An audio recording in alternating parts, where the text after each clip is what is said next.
Hello बच्चों, properties of क्या है डेफिनेट इंटीग्रेशन में आज एक नए टॉपिक को हम स्टार्ट करते हैं जो एग्जाम के व्यू से काफ़ी इम्पोर्टेंट है। वो प्रॉपर्टीज को पहले ध्यान से आप समझिए। इस प्रॉपर्टीज में क्या होता है, ये जो प्रॉपर्टी हम लोग अभी पढ़ रहे हैं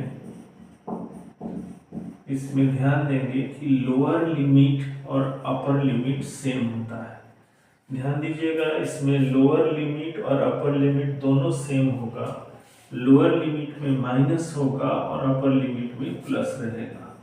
तो ऐसे फंक्शन को सॉल्व करने के लिए फिर से देखिए, रिपीट कर रहे हैं, इस प्रॉपर्टीज में ध्यान दीजिएगा लिमिट से ही प्रॉपर्टीज को पकड़ना पड़ेगा। लोअर लिमिट अपर लिमिट देखिए सेम है, लेकिन लोअर लिमिट में माइनस होगा और अपर लिमिट में प्लस, और कोई भी फंक्शन यहाँ दिया रहेगा। तो ऐसे प्रॉपर्टीज को सॉल्व करने के लिए हम लोग को क्या है, fx इक्वल टू ऑड या तो fx इक्वल टू इवन पर ध्यान देना होगा। तो आपको समझना होगा कि fx यानी कि फंक्शन कब ऑड होगा और फंक्शन आपका कब इवन होगा। तो ऑड और इवन जानने के लिए देखिए थोड़ा सा हम यहाँ बता रहे हैं। मान लीजिए कोई फंक्शन है, इस फंक्शन में आप x के जगह पर माइनस एक्स पुट करते हैं। कोई एक फंक्शन है जिसमें x के जगह पर माइनस एक्स पुट करते हैं और आपका वैल्यू माइनस fx में आता है, तो ये फंक्शन होता है ऑड फंक्शन। और अगर कोई फंक्शन है उसमें माइनस एक्स बैठाने के बावजूद भी वो आंसर में प्लस में आता है, तो वो आपका क्या है, इवन फंक्शन होता है। फिर से ध्यान दीजिए बच्चों, इस प्रॉपर्टीज का पहचानी है लिमिट से। लिमिट में लोअर और अपर लिमिट दोनों ही सेम होगा, लेकिन लोअर लिमिट में माइनस साइन होगा, अपर लिमिट में प्लस। अब आइए, इस प्रॉपर्टीज में आपको ये पहचानना होगा कि फंक्शन मेरा ऑड है या इवन। तो ऑड और इवन का पहचान के लिए उस फंक्शन में आप x के जगह पर माइनस एक्स को पुट कीजिए। अगर आपका वैल्यू माइनस में आता है तो वो ऑड फंक्शन होता है, और अगर उसमें x के जगह माइनस एक्स पुट किए और वो वैल्यू प्लस में आया तो वो इवन फंक्शन होता है। चलिए इसके बाद इसको कुछ एग्जांपल से हम लोग समझते हैं ऑड और इवन फंक्शन। जैसे मान लिया गया कि एक फंक्शन है fx बराबर साइन का पावर 6x dx। x के जगह पर हम माइनस एक्स को पुट करते हैं, तो साइन 6 और ये रहा माइनस एक्स। आप पढ़े हैं 11th क्लास में कि sine minus x equal to होता है माइनस साइन एक्स।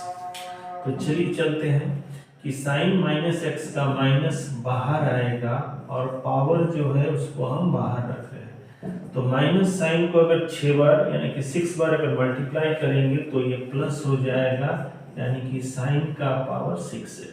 ध्यान दीजिए, x के जगह पर हम माइनस एक्स रखे तो भी मेरा आंसर प्लस में आया, तो ये जो मेरा फंक्शन है ये फंक्शन होगा इवन फंक्शन। चलिए एक दूसरे एग्जांपल से समझते हैं कि यदि fx इक्वल टू साइन का पावर 7x है और x के जगह पर हम माइनस एक्स लिए, तो साइन माइनस एक्स का पावर 7 माइनस साइन एक्स का पावर 7 है। तो माइनस को 7 बार मल्टीप्लाई कीजिएगा तो माइनस आएगा और साइन 7x। तो ध्यान दीजिए, इस एग्जांपल में x के जगह पर माइनस एक्स पुट किए तो मेरा आंसर में माइनस एक्स आया, माइनस फंक्शन में आया। देख लीजिए ये माइनस है और इसको हम फंक्शन fx लिख सकते हैं। तो ये कौन सा फंक्शन होगा, ऑड फंक्शन। सबसे जरूरी चीज ये ध्यान दीजिएगा, दोनों एग्जांपल में हमने साइन का ही प्रयोग किया है, दोनों ही एग्जांपल में हमने साइन का ही प्रयोग किया है। इसलिए आप ये प्रेडिक्ट नहीं कर सकते कि साइन होने से ऑड होगा या साइन होने से इवन। ये किस पर डिपेंड कर रहा है, पावर पर। पहले वाले एग्जाम्पल में साइन का पावर हमने इवन लिया था तो वो प्लस में कन्वर्ट हो गया। अभी हमने पावर ऑड लिया तो वो किस में है, माइनस में ही रहा, तो ये ऑड फंक्शन हो गया। जैसे कि कॉस में भी ऐसा कर सकते हैं हम लोग एग्जाम्पल, जैसे एफ एक्स इक्वल टू मान लीजिए कॉस क्यूब एक्स है और x के जगह पर माइनस एक्स पुट किए तो ये बन गया क्या, cos क्यूब माइनस एक्स। आप पढ़े हैं कि cos का माइनस एक्स क्या होता है, cos ही होता है। तो cos का क्यूब और ये माइनस एक्स क्या हो जाएगा, cos एक्स का x ही होगा, और पावर में अगर 3 देंगे तो ये तो क्या था, माइनस होने के बावजूद भी प्लस ही रह गया। इसमें हम माइनस दिए तब भी ये प्लस रह गया। कौन सा फंक्शन होगा, इवन फंक्शन। तो ऑड और इवन फंक्शन पहचानना मेरे ख्याल से आप सीख गए हैं। आप कुछ नहीं करना है, जो भी क्वेश्चन होगा उस फंक्शन में x के जगह पर माइनस एक्स को पुट करेंगे और माइनस एक्स को पुट करने से अगर वो सॉल्व करने के बाद माइनस में आता है तो ऑड होगा और अगर प्लस में आता है तो वो इवन में होगा।